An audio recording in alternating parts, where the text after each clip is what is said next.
તો આ અમારે કાલરિયા સોલંકી પરિવારના એક દાદા અમારા છે, ભાણા દાદા કરીને, અને એને લગભગ દેવ થયા ને 24 કે 25 વર્ષની આસપાસ થયું છે, બરાબર.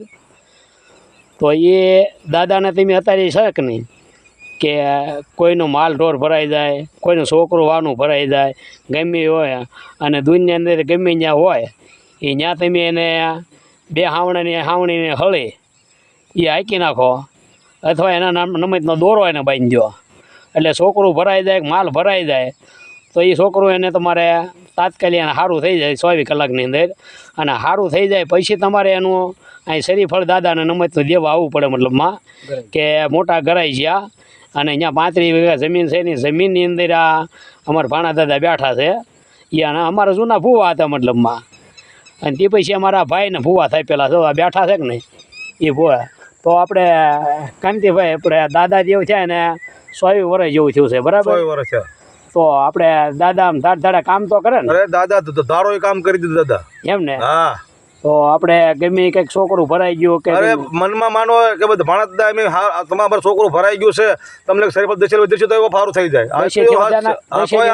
હાલે ને? હાલે હાલે. હા. તો એના નામનું દશેથી શરીફળ વધી નાખો તોય હાલશે. આપણા ભૂવા જો બેઠા છે એ કહે છે, બરાબર, દાદા જેવું છે પછી ના આ ભાઈને ભૂવા કર્યા છે મેં, તો દશેથી અને ગમે ત્યાં દુનિયાની પણ કોઈ પણ જગ્યાએ ચિકનગુનિયા તાવ હોય, માથું હોય, દરેક કામ હોય, તમારા દરેક કામમાં દાદા દૂર કરે.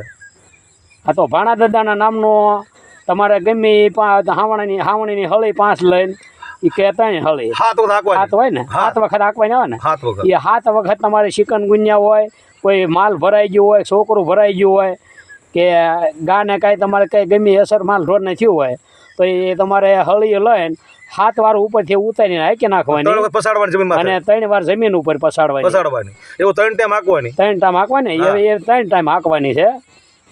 તો તમારું માલ કે છોકરું કોઈ પણ હોય ભરાયેલું હોય, નજર હોય તોય ભલે તમારો છોકરો રાતે 12 વાગે એવું કંઈ બને તો એ તમારે રોતું બંધ થઈ જાય અને સૂઈ જાય, બરાબર. પછી તમે અહીંયા ન પહોંચી શકો તો કાંઈ નહીં, પણ દશેથી તમારે ભાણા દાદાના નામનું શરીફળ વધી નાખવાનું, બરાબર. તો આ એ અમારા ભાણા દાદાનો વિડીયો છે, અને અમારા કાલરિયા સોલંકી પરિવારના મોટા ગરાઈજીયાથી આપણે 1 કિલોમીટર આગી એની વાડી છે. કોઈને તમ તારે અહીં ડાયરેક્ટ સીધું આવવું હોય તોય આવી શકો તમે, કદાચ એમ કે ભાઈ અમારે ભાણા દાદાને ન્યાઠી પૈયા લાગવા જવું છે તો ગરાઈજીયામાં આવીને ગમે એને પૂછવાનું કે ભાઈ ભાણા દાદા એ ક્યાં બેઠા કાલરિયા સોલંકી, તોય તમને બતાવી દે વાડી એની, બરાબર ને? બરાબર. તો આ હતો અમારો વિડીયો.